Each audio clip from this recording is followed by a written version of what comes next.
ഒരു ചോദ്യം, പ്രിയപ്പെട്ടവരെ. കഴിഞ്ഞ വർഷം നിങ്ങൾ വിഷുക്കണി വെച്ചു, കണി കണ്ടു, ഒരുപക്ഷെ ക്ഷേത്രത്തിൽ പോയി വിഷു കൈനീട്ടം കൊടുത്തു. പക്ഷെ ആ വർഷം ജീവിതത്തിൽ ഒരു വലിയ മാറ്റമുണ്ടായോ? ഒരു വലിയ ഭാഗ്യം വന്നു ചേർന്നോ? ധനം ഒഴുകി വന്നോ? ഇല്ല എന്ന് തോന്നുന്നവർ ഈ വീഡിയോ ശ്രദ്ധയോടെ കേൾക്കൂ. കാരണം ഒരു രഹസ്യമുണ്ട്, വിഷുക്കണിയുടെ ഒരു രഹസ്യം. ആ കണിയിൽ ചില പ്രത്യേക വസ്തുക്കൾ വെച്ചാൽ ആ വിഷു നിങ്ങളുടെ ജീവിതത്തിൽ ഒരു വഴിത്തിരിവാകും. ആ വർഷം മുഴുവൻ ഭാഗ്യം നിങ്ങളുടെ കൂടെ നടക്കും. ധനം തടസ്സമില്ലാതെ ഒഴുകി വരും. കഴിഞ്ഞ വർഷം ഈ ഒരു രഹസ്യമറിഞ്ഞ് വിഷുക്കണിയിൽ ഈ 2 വസ്തുക്കൾ വെച്ചവർ ഇന്നവരുടെ ജീവിതം എങ്ങനെയാണ് എന്ന് കമന്റ് ബോക്സിൽ നോക്കൂ. അവർ പറയും. ആ 2 വസ്തുക്കൾ ഏതെന്ന് ഞാൻ ഇന്നിവിടെ പറഞ്ഞു തരാം. എല്ലാവർക്കും നമസ്കാരം.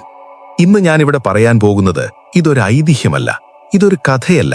ഇത് നമ്മുടെ പൂർവികർ നൂറ്റാണ്ടുകളായി അനുഷ്ഠിച്ചു വന്ന ഒരു ആചാരമാണ്. ആ ആചാരം ഇന്ന് പലർക്കും അറിയില്ല. ആ ആചാരം ഇന്നും മറന്നുപോയിരിക്കുന്നു. വിഷുക്കണി ഇത് കേവലം ഒരു ആചാരം മാത്രമല്ല, ഇതൊരു ഊർജ ഉദ്ഘാടനമാണ്. ഒരു പുതിയ വർഷത്തിന്റെ ഊർജ ഒഴുക്ക്. ആ ഒരു ആദ്യ ദൃശ്യം കൊണ്ട്, ആ ഒരു ആദ്യ കണ്ണുകൊണ്ട് ആ ജീവിതം മുഴുവൻ ആ ഊർജം ആഗ്രഹിക്കും. ഇതൊരു ലോ ഓഫ് അട്രാക്ഷൻ ആണ്. ഇതൊരു കോസ്മിക് ശക്തിയാണ്. ആദ്യ ദൃശ്യം ഏറ്റവും ശക്തമാണ്. ആ ദൃശ്യം, ആ ഒരു ദൃശ്യം ആ വർഷം മുഴുവൻ ആ ജീവിതത്തെ നിർണയിക്കും. അതുകൊണ്ടാണ് നമ്മുടെ മുൻഗാമികൾ ആ കണി ഇത്ര ശ്രദ്ധയോടെ ഒരുക്കിയിരുന്നത്. ഇന്ന് ഞാൻ ആ ശ്രദ്ധയോടെ ഒരുക്കുന്ന കണിയിൽ ഈ 2 പ്രത്യേക വസ്തുക്കൾ ചേർക്കേണ്ടത് എന്തുകൊണ്ടാണ് എന്ന്, അതിന്റെ ശാസ്ത്രീയ കാരണം, ആഗമശാസ്ത്ര കാരണം ഒക്കെ ഞാനിവിടെ വിശദമായി പറഞ്ഞുതരാം. ആദ്യം ഒരു കാര്യം മനസ്സിലാക്കണം. വിഷുക്കണി എന്തിനു വേണ്ടി ഒരുക്കുന്നു? ഇതിന്റെ ഉത്തരം ഭൂരിഭാഗം ആളുകളും പറയും, ഇതൊരു ആചാരമാണ്, അതുകൊണ്ട് ചെയ്യുന്നു. ഇതൊരു ചരിത്ര ആചാരമാണ്. ഇതുത്തരം ശരിയാണ്. പക്ഷെ ഇതിന്റെ ആഴത്തിലുള്ള ഉത്തരം ഇതല്ല. വിഷുക്കണി ഇതൊരു ബ്രഹ്മ ഉദ്ഘാടനമാണ്. ഒരു വർഷത്തിലെ ആദ്യ ദിവസം, ഈ ദിവസം ഒരു ദൈവദ്വാരം തുറക്കപ്പെടുന്നു. ആ ദ്വാരത്തിൽ കൂടി ആ വർഷത്തെ ഭാഗ്യ ഊർജം ആ ഭവനത്തിലേക്ക് ഒഴുകി വരുന്നു. ഈ ഊർജം ആ ഭവനത്തിലുള്ള ഓരോ ജീവനെയും, ഓരോ ആളെയും ഒരു വർഷം മുഴുവൻ ഭദ്രമായി കാക്കും. ഇനി ആ ദൈവദ്വാരം, ആ ഊർജ ഒഴുക്ക് ഏറ്റവും ശക്തമാക്കാൻ ആ കണിയിൽ ഏതൊക്കെ വസ്തുക്കൾ ഉണ്ടായിരിക്കണം? ഒരു കണ്ണാടി, ഇത് ലക്ഷ്മി ദേവിയുടെ ദർശനത്തിന്റെ പ്രതീകം. ഒരു നിലവിളക്ക്, ഇത് ഊർജദ്വാരം തുറക്കുന്ന ദേവദീപം. ഒരു ഗ്രന്ഥം, ഇത് സരസ്വതി ദേവിയുടെ ആശീർവാദം. അരി, ഇത് ലക്ഷ്മി ദേവിയുടെ ഭൗതിക സ്വരൂപം. കൃഷ്ണനാണ് ഈ ദിവസത്തിന്റെ ദേവൻ. ആ കൃഷ്ണ വിഗ്രഹം, ആ ദർശനം, ആ ദൈവദ്വാരമാണ്. ഇതൊക്കെ നമ്മൾ വെക്കുന്നു, ഇതൊക്കെ ശരിയാണ്. പക്ഷെ ഈ 2 വസ്തുക്കൾ ഇതാ ഊർജ ഒഴുക്കിനെ, ആ ദൈവദ്വാരത്തെ ഒരു ഉറക്കത്തിൽ നിന്ന് ഉണർത്തുന്ന ഒരു ശക്തിയാണ്. ഇതില്ലെങ്കിൽ ആ കണി ഒരു ഭംഗിയുള്ള ദൃശ്യമാകും, ഒരു ദൈവ ഊർജദ്വാരമാകില്ല. ഒന്നാം വസ്തു, മഞ്ഞൾ.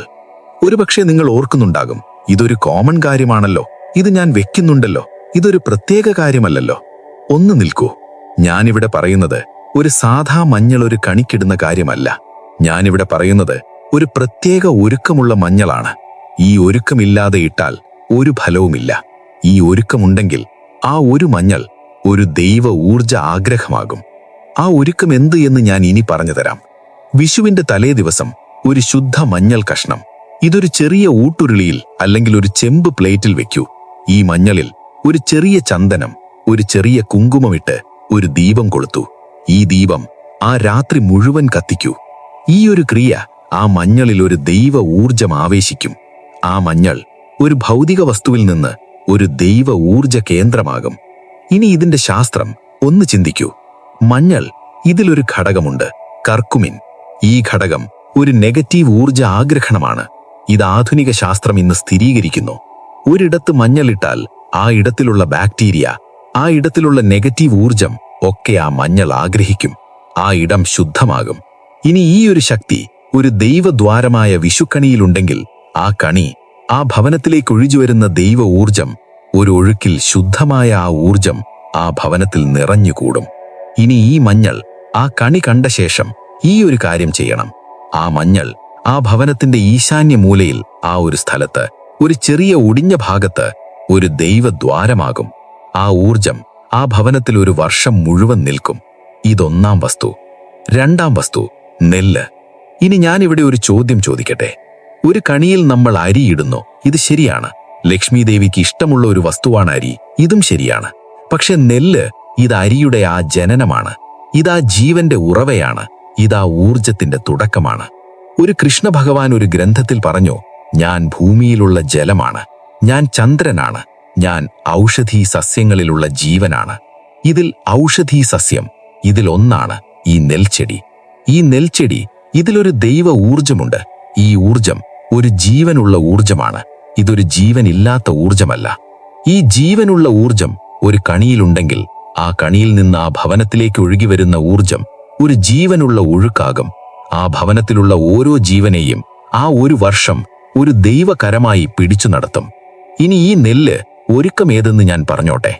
വിഷുവിന്റെ 3 ദിവസം മുൻപ് ഒരു ശുദ്ധ നെല്ല് ഒരു ചെറിയ ഓട്ടുരുളിയിൽ ഒരു ചെറിയ ജലമിട്ട് ആ ഒരു ജലത്തിൽ ആ നെല്ല് മുക്കിവെക്കൂ. ഈ ഒരു ക്രിയ ആ നെല്ലിലുള്ള ജീവൻ ആ ജലത്തിൽ ഒഴുകി ആ ഊർജം ഇരട്ടിക്കും. ഇനി ഈ ഒരു ജലം ആ 3 ദിവസം 1 ആ ദൈവദ്വാരം ആ ഭവനത്തിൽ ഒഴിക്കൂ.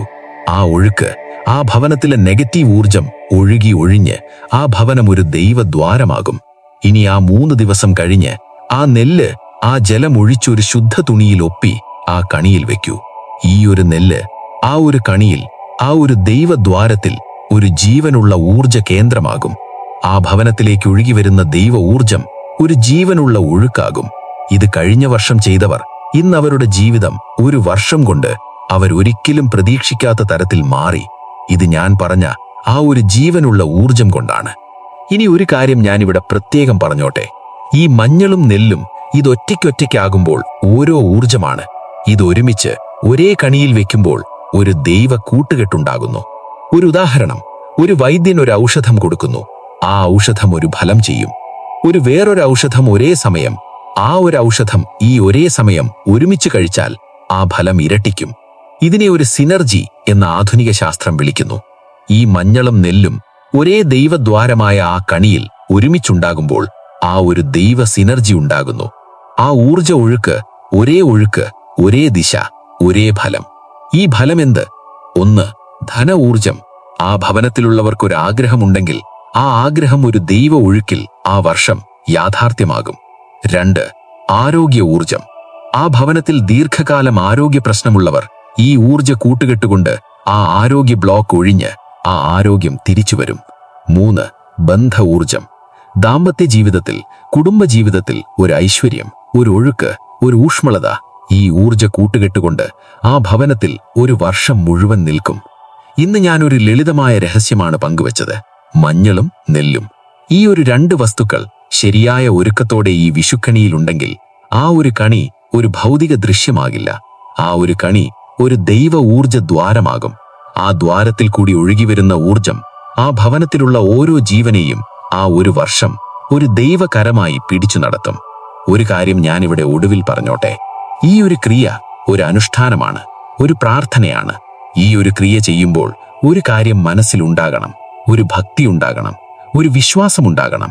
ആ ഭക്തിയില്ലാതെ ഈ ഒരു ഊർജദ്വാരം ഒരു ശക്തിയില്ലാതെ ഒരു ഭൗതിക ഒരുക്കമാകും. ഈ ഭക്തി, ഈ വിശ്വാസമുള്ള ഓരോ ജീവനും ഈ ഒരു ക്രിയ ഒരു ദൈവ ഊർജദ്വാരമാകും. ആ ദ്വാരം ഒരിക്കലും അടഞ്ഞുപോകില്ല. ആ ഭവനത്തിൽ ദാരിദ്ര്യം ഒരിക്കലും കടക്കില്ല. ലക്ഷ്മി ദേവി ആ ഭവനം ഒരിക്കലും ഒഴിവാക്കില്ല. ഈ വീഡിയോ ഉപകാരപ്പെട്ടെങ്കിൽ ഒരു ലൈക്ക് ചെയ്യൂ, ഒരു ഷെയർ ചെയ്യൂ. ഒരുപക്ഷെ ഈ ഒരു ഷെയർ ഒരു ഭവനത്തിൽ ഒരു ദൈവദ്വാരം തുറക്കും. ആ ഒരു നന്മ ചെയ്യൂ. ഈ 2026 വിഷു നിങ്ങൾ ഓരോരുത്തർക്കും ഒരു ഭാഗ്യവർഷത്തിന്റെ തുടക്കമാകട്ടെ. ആ ഒരു ആശംസയാണ് ഇന്ന് ഞാനിവിടെ ഉള്ളിൽ നിന്ന് നൽകുന്നത്. നന്ദി, നമസ്കാരം.